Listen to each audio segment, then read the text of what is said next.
Bismillahirrahmanirrahim. Assalamualaikum warahmatullahi wabarakatuh. Alhamdulillahirabbil alamin. Wassalatu wassalamu ala asyrofil anbiya'i wal mursalin, nabiyina Muhammadin rasulil amin wa ala alihi wa sahbihi ajma'in. Jamaah Masjid Al-Rahim yang semoga selalu dirahmati Allah. Marilah kita sama-sama menjalankan puji dan syukur kepada kehadirat Allah Subhanahu wa taala yang hingga hari ini masih memberikan kita hidayah serta taufik agar bisa kita istiqomah dalam amal-amal ibadah. Semoga salam dan salam kita tunjukkan kepada Nabi kita Rasulullah Muhammad sallallahu alaihi wasallam yang telah memberikan kita ilmunya serta petunjuknya sehingga kita juga bisa istiqomah. Jemaah sekalian, pada kesempatan kali ini izinkan saya untuk menyampaikan kisah tadi, yaitu sebuah kisah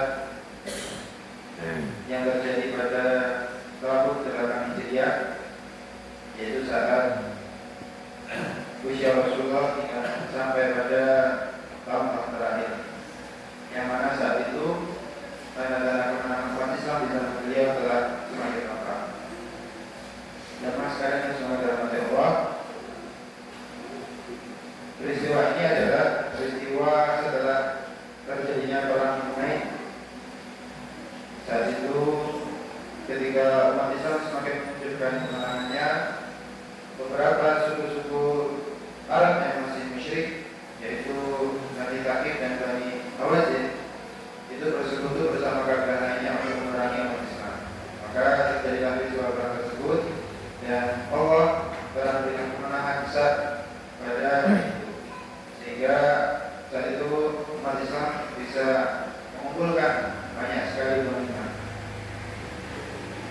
Singkat cerita, saat itu Rasulullah hendak membagikan ghanimah tersebut kepada kaum muslimin.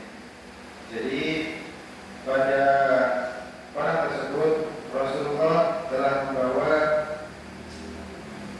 rombongan kaum muslimin yang jumlahnya cukup banyak. Dalam beberapa sumber disebutkan hingga 12.000, bahkan lebih, yang mana 10.000-nya adalah kaum muslimin yang telah lama masuk Islam, khususnya yang tinggal di Madinah, yang ikut berhijrah, maupun kaum penduduk asli Madinah yang masuk Islam yang disebut kaum Ansor. Sedangkan sisanya 2.000 lebih, 2.000-nya adalah orang-orang yang baru masuk Islam di Mekah, yang mereka baru masuk Islam setelah Fathu Mekah.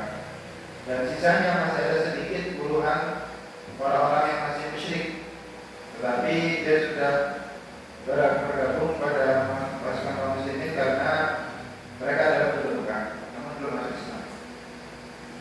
Saat itu Rasulullah dengan ketajaman pikirannya membagi ghanimah kepada orang-orang yang baru masuk Islam, atau istilahnya mu'alaf, dan masih lemah imannya, dan orang-orang yang masih musyrik, jumlah yang lumayan banyak dibandingkan orang-orang yang sudah masuk Islam. Sebagai gambaran, yaitu ada sahabat Abu Sufyan radhiyallahu anhu, yang mana beliau adalah bekas pemimpin Mekah, kaum musyrik Mekah. Beliau dijelaskan Allah Rasul beri sebanyak 40 uqiyah. 40 uqiyah ini kalau saya temukan ya, jelasannya sedikit, kita uqiyah sebanyak setara 40 dirham, 40 uqiyah emas, sehingga kalau dikalikan, kalau benar kita dalam ini, maka 40 kali 40 sekitar 1.600. Kemudian ditambah lagi 100 ekor unta, jadi sangat banyak sekali. Bahkan Rasul juga memberi kepada dua putranya, yaitu Muawiyah dan Yazid bin Abi Sufyan, sebanyak jumlah yang sama, jadi banyak sekali.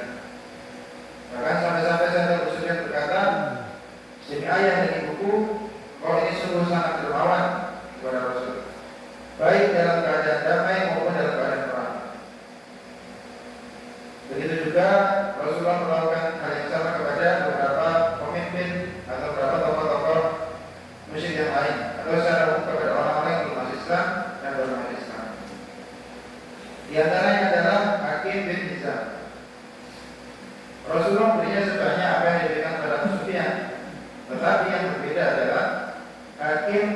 kemudian minta lagi. Dia berkata, tambahkanlah wahai Rasul.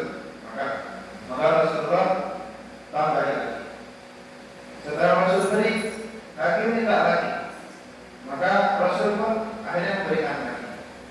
Sehingga 3 kali hakim ini mendapatkan bagian yang sangat banyak daripada 25 kali. Tetapi rupanya Rasulullah tidak hanya memberi, Rasulullah juga kemudian menasihati hakim. Rasulullah bersabda, wahai hakim, sesungguhnya harta itu hijau lagi manis, maka barang siapa mengambilnya dengan hati yang lapang, niscaya ia akan diberi keberkahan. Dan barang siapa mengambilnya dengan hati yang berlebihan, niscaya atau pasti ia tidak akan diberkahi.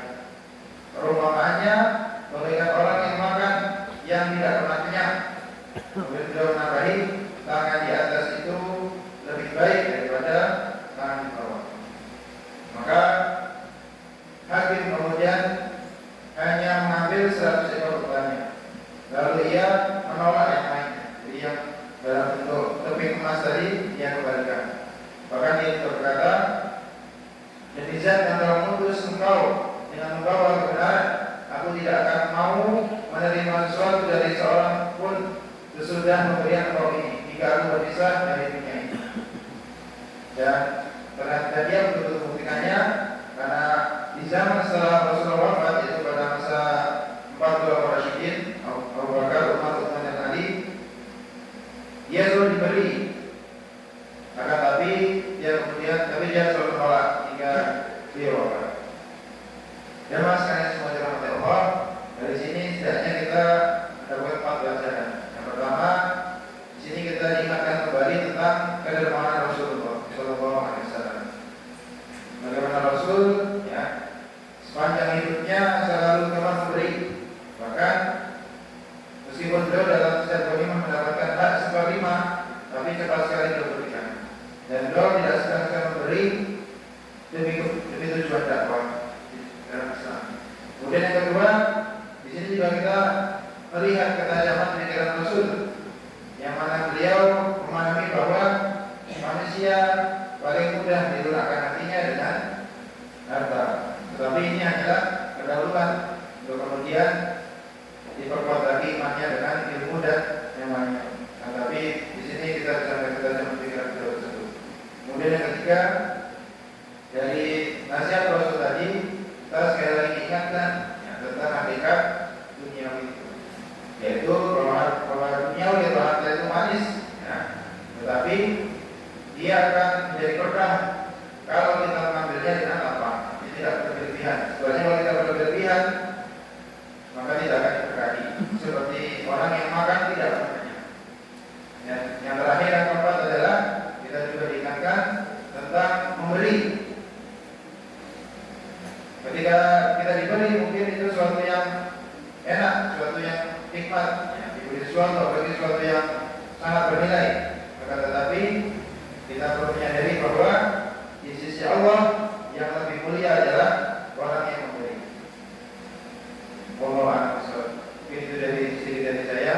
Segala kurangnya mohon maaf. Wassalamualaikum warahmatullahi wabarakatuh.